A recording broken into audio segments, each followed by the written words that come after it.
फिर से अपने उसी टॉपिक पे आते हैं। मैंने उस दिन बताया था आपको टूलों के बारे में, मैंने कुछ टूल आपको समझाया था।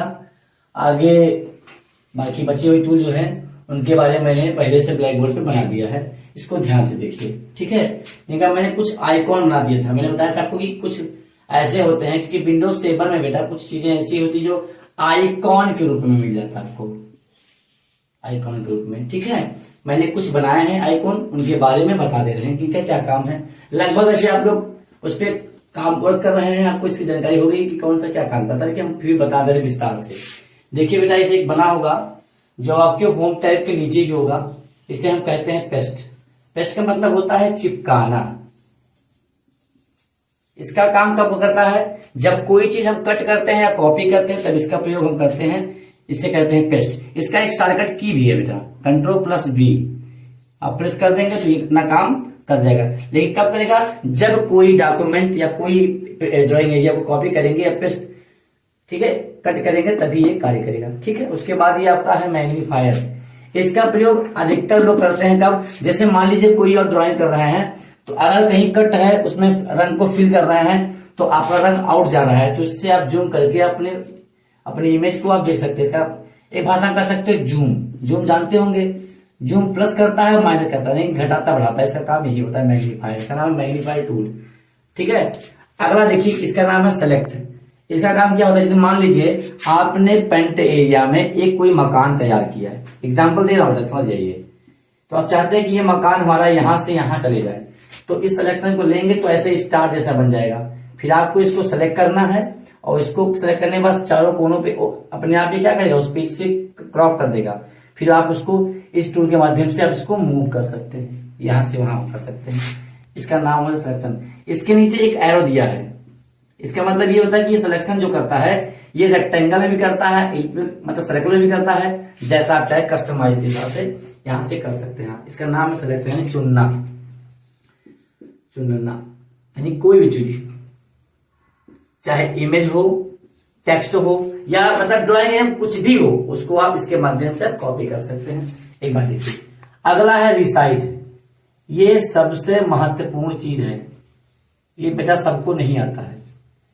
रिसाइज मतलब क्या होता है? यानी किसी का आकार, कोई भी आकार हो उसका आकार में बदलाव कर सकते हैं, छोटा बड़ा कर सकते हैं। यानी कह सकते हैं अगर कोई भी डाटा अगर 20 KB का है या 200 KB का है तो उसे हम घटा करके 20 KB कर सकते हैं, उसकी क्षमता कम कर सकते हैं, उसकी साइज कम कर सकते हैं, उसकी पिक्सल कम कर सकते हैं, उसको जितना चाहे इच्छा अनुसार आप कस्टमाइज कर सकते हैं। अक्सर इसका प्रयोग कहाँ होते हैं? जैसे मान लीजिए हम ऑनलाइन कोई फॉर्म भर रहे हैं, ऑनलाइन फॉर्म भर रहे हैं तो फॉर्म में क्या करता है, कहता है कि 20 KB चाहिए फोटो, 100 KB चाहिए डॉक्यूमेंट। बेटा ध्यान दीजिएगा, अगर ऐसा हो रहा है सिस्टम तो जानिए इस, तो आप जब भी फोटो कैमरा से क्लिक करते हैं तो वो 2 MB में मिल जाता है, 3 MB में मिलता है। तो 2 MB का 3 MB के फोटो तो बेटा सिलेक्ट होगा नहीं। तो क्या करें, इस फोटो को हम क्या करते हैं, एडिट करते हैं। एडिट कहाँ होता है? आपके MS पेंट में होता है। और MS पेंट में जैसे आप जाएंगे तो आप उस इमेज को, फोटो को या डाटा को कम करने के लिए आप रिसाइज को सिलेक्ट करेंगे। यहां जाएंगे तो आपके सामने एक डायलॉग बॉक्स खुलेगा, उसमें पिक्सल होता है। आप पिक्सल में जितना आप अपना परसेंटेज के रूप में या पिक्सल के रूप में उसमें एंटर कर देंगे और ओके कर देंगे। आपके अकॉर्डिंग हुआ उसकी KB को या MB से KB में कन्वर्ट कर देगा, अब कम हो जाएगा जो आप चाहते हैं। अगला देखिए, ये होता है क्रॉप। क्रॉप तो जानते हो अक्सर मोबाइलों में होता है, जैसे फोटो आपका एक्स्ट्रा क्लिक हो गया तो आप अपनी इच्छानुसार उसको काट सकते हैं, क्रॉप कर सकते हैं, ठीक। अगला देखिए, ये मूव टूल कब काम करता है? जब हम कोई किसी इमेज को सिलेक्ट करते हैं तो इस मूव की टूल की मदद से हम इसको, इस इमेज को यहां से वहां कर सकते हैं, ठीक। अगला देखिए, ये हो गया कट। कट मतलब काटना। क्या काटना? कुछ भी, यानी कि इमेज हुआ। देखिए जब ड्राइंग एरिया में कुछ भी हम बनाते हैं तो वो क्या होता है, वो सेलेक्ट हो जाता है, उस पेज में ऐड हो जाता है। इसलिए इसके प्रयोग से हम उसे कट कर सकते हैं। एक स्थान से काट के दूसरे स्थान पे जब रखेंगे तो क्या करेंगे, पेस्ट करेंगे। यानी कट करे तो पेस्ट, कॉपी किए तो पेस्ट, कॉपी करेंगे, कट करेंगे, क्या करेंगे, पेस्ट करेंगे, इसका प्रयोग करेंगे, ठीक है। ये आपका टूल हो गया।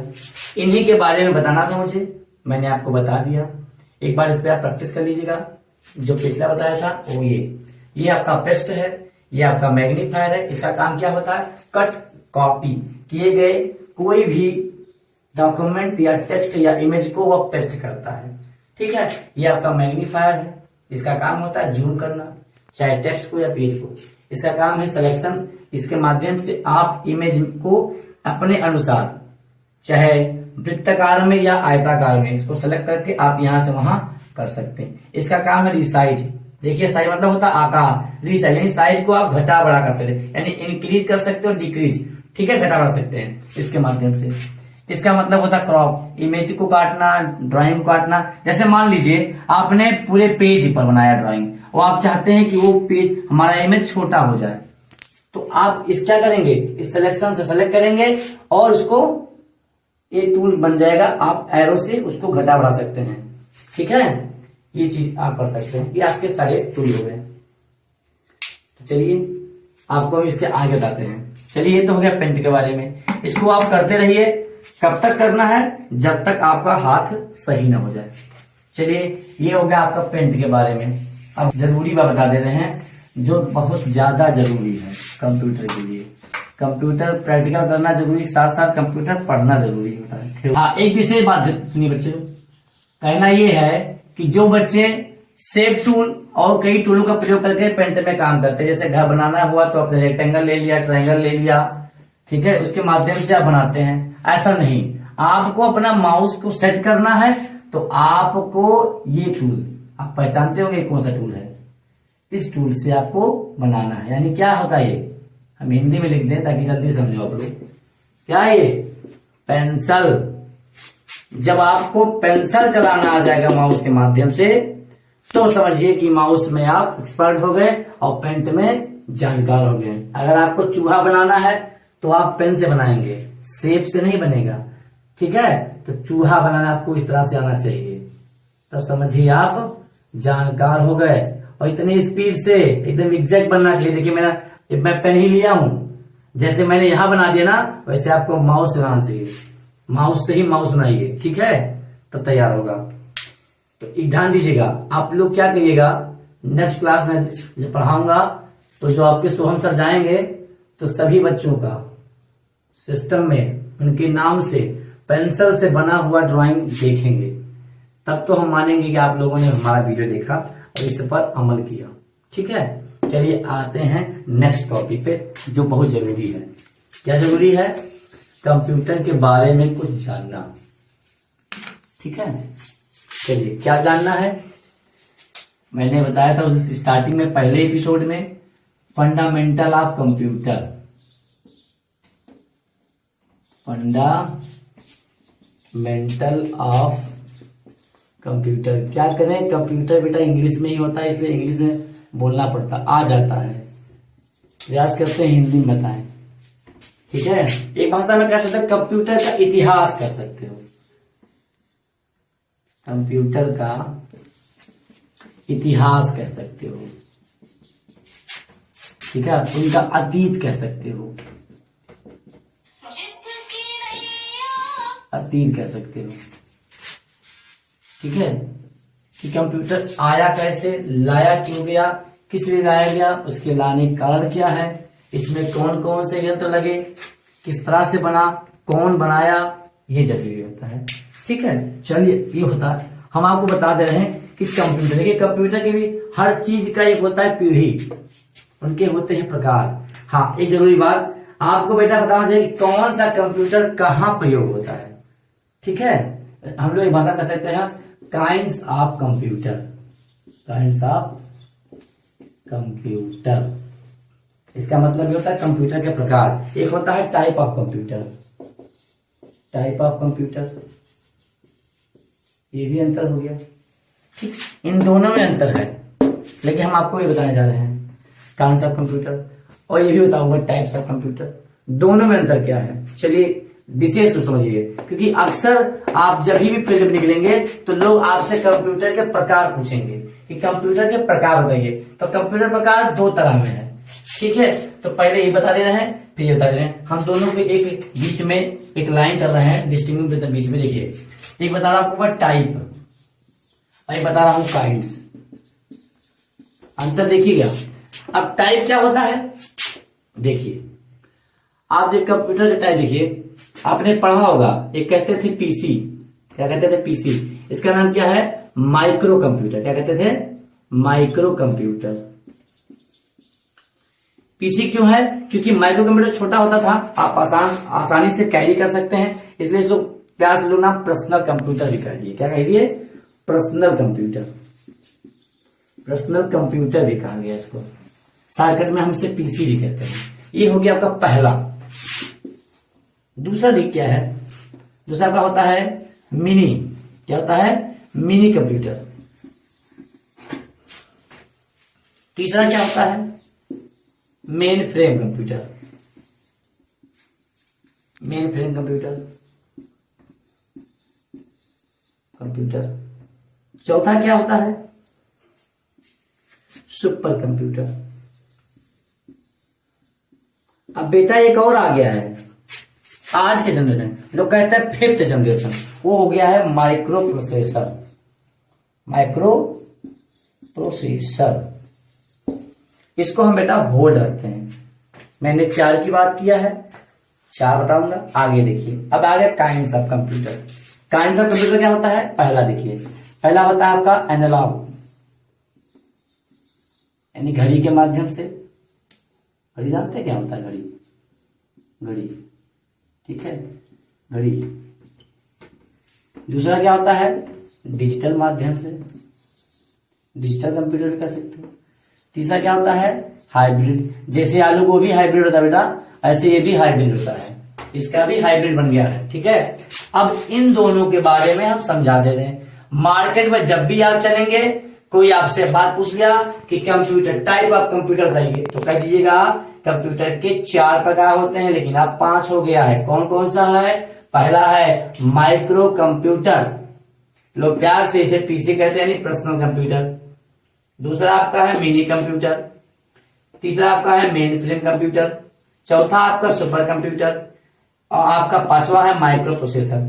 अब इनका बताता हूं कि इनका प्रयोग कहां कहां होता है, ठीक है।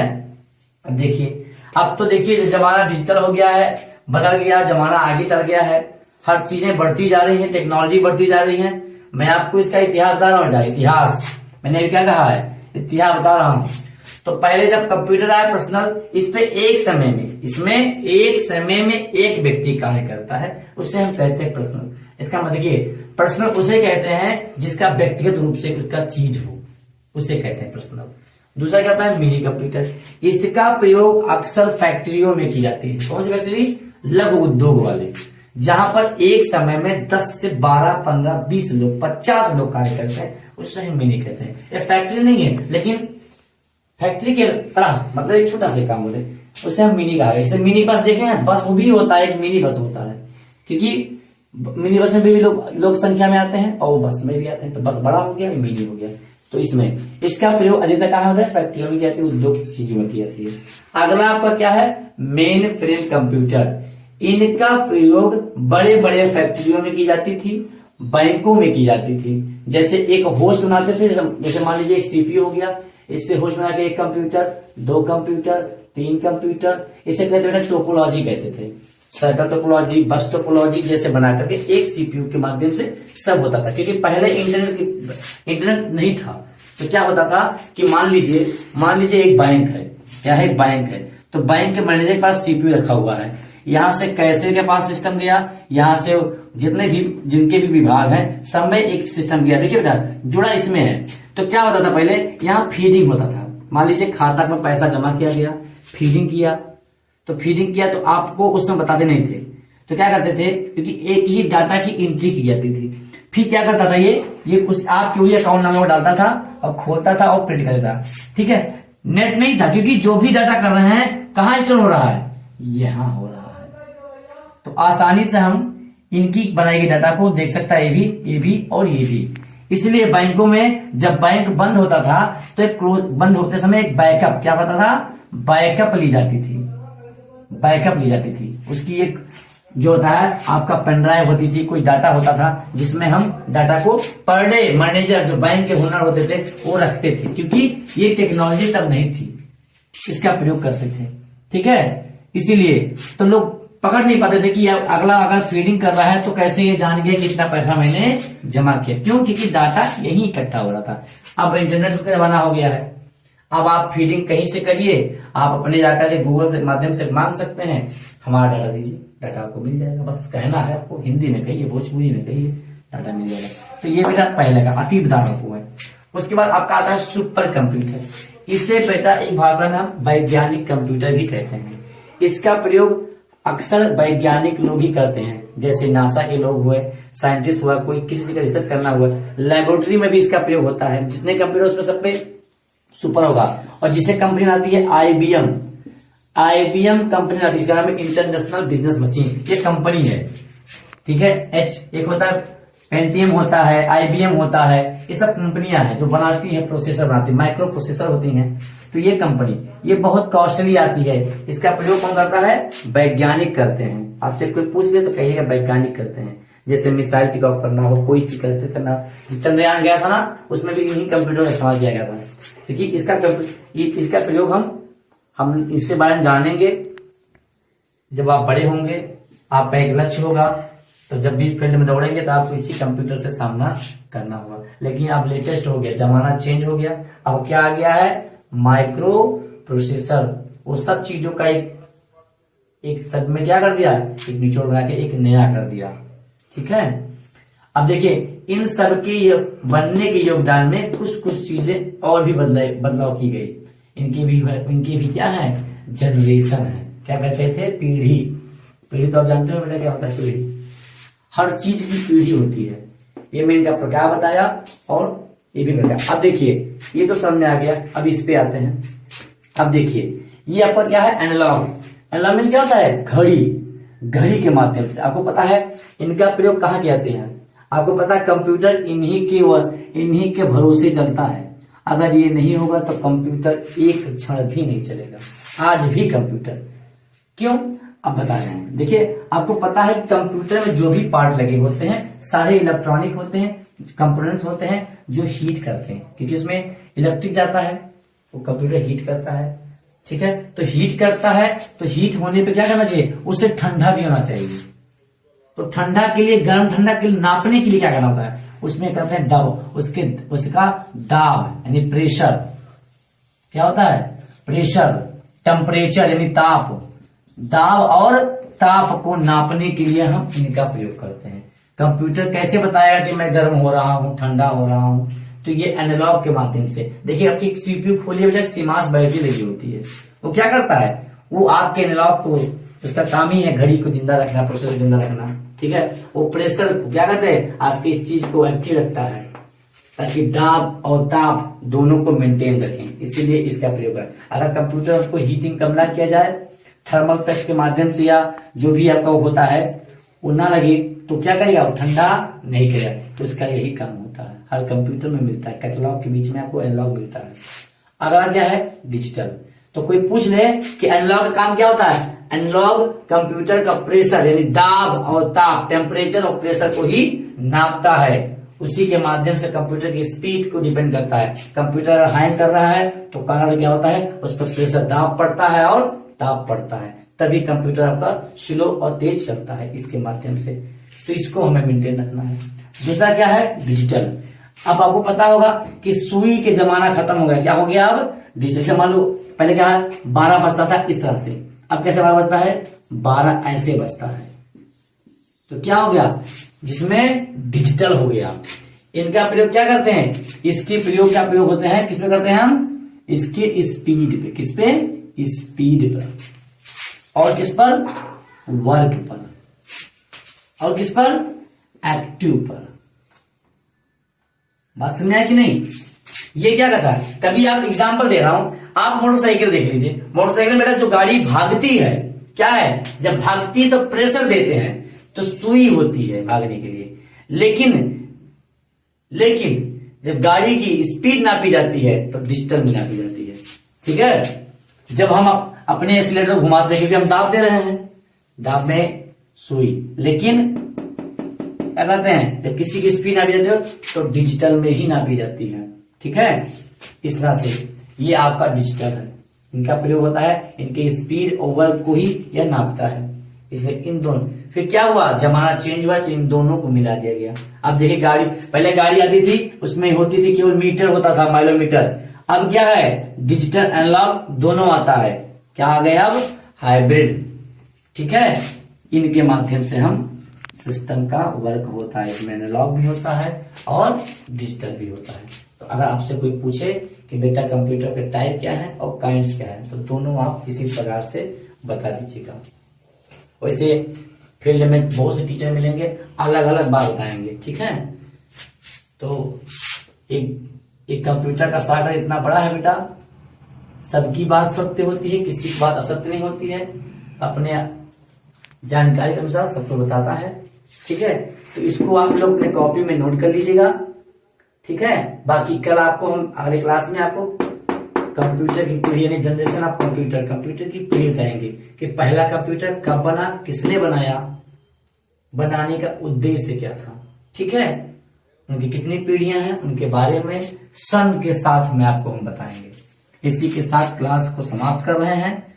उम्मीद है आप पढ़ते रहेंगे और ऐसे ही एनजीओ का नाम करते रहिए। ठीक है, इनको नोट करिए और जिनको भी कोई शिकायत हो तो कमेंट के माध्यम से जरूर करें, क्योंकि देखिए 4 एपिसोड बेटा चल गया, अभी तक किसी बच्चों का कमेंट में कोई शिकायत नहीं आई, ना कंप्लेंट आया। इससे उम्मीद कर सकते हैं कि बच्चे पढ़ रहे हैं। लेकिन बेटा हम इंतजार करते कि आप लोग कुछ ना कुछ कमेंट में लिखें।